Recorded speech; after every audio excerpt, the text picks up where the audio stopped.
What's up, friends? Hope you guys are having a good day. We're off to a great start on the GZ. So yeah, I'm going for another crazy install.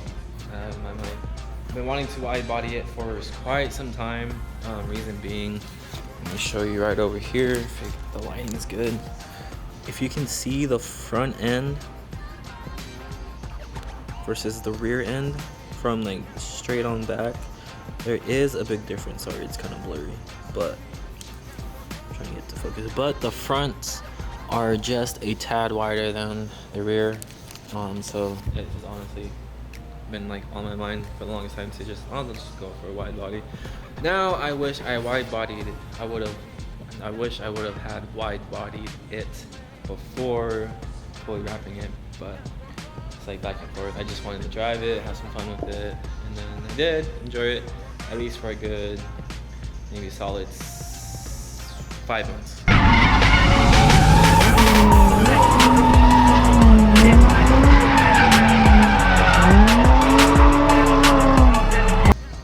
And now I'm back to recutting. So I did end up buying a 350Z body kit for this car. It is a replica kit. It came with the fronts and the rears. It's fiberglass reinforced plastic, so it does have some flex and some play in it, which is nice. But I do plan on molding it, or at least molding the fronts, because this is where most of the custom work is going to go into. As for my rears, it did come in with the rear wide body fenders. Kind of that the fenders in the back aren't as bad, and just slapping it on there versus having to cut it, mold it, and then more body work.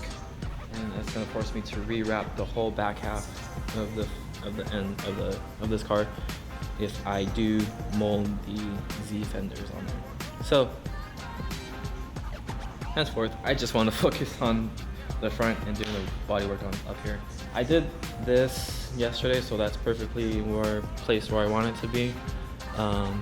As for that, I don't know yet, and that we're gonna find out. So my best, I want this to be flush this way. I'm still gonna have to figure out how I'm gonna get that angle because this thing's in the way. I'm thinking about cutting it off right here, honestly, and then remolding the bottom half to the side skirt, so I can have this, one piece, and then this whole bottom piece a different piece. Downfall is if I bottom out, like maybe at the track or something, this piece gets destroyed and all my hard work goes to like.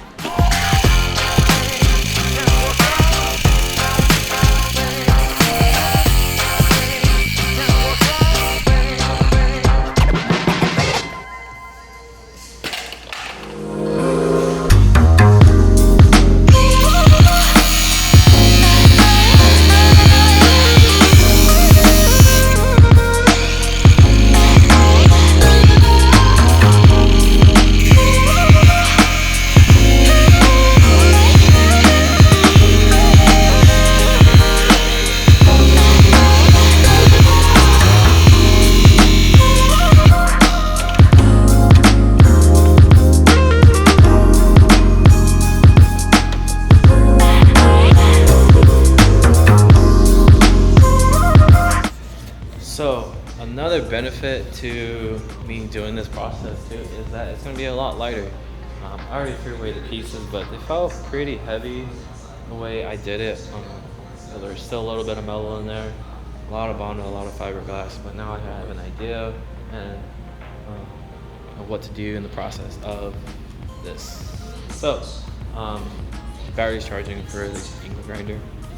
It's like completely dead. So we're just gonna go and oversee what we're gonna be doing.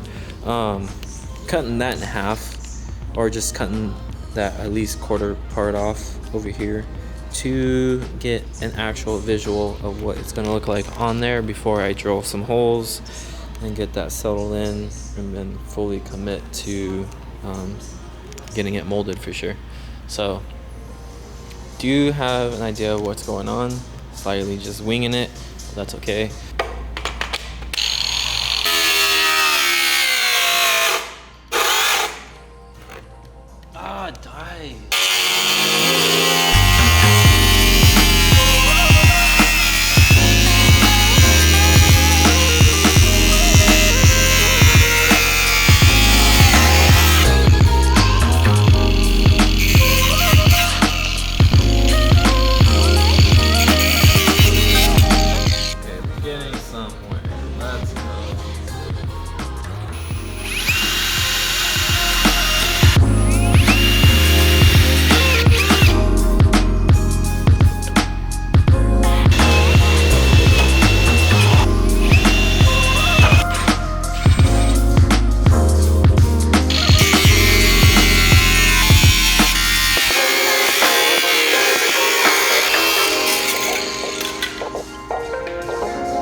Okay, so I'm just gonna take it as a stopping point from right now. Just take a break and kind of reflect what I'm going to do next. So that's ideally I want. I just gotta find a way to connect those two separate pieces together to make it like really bonded.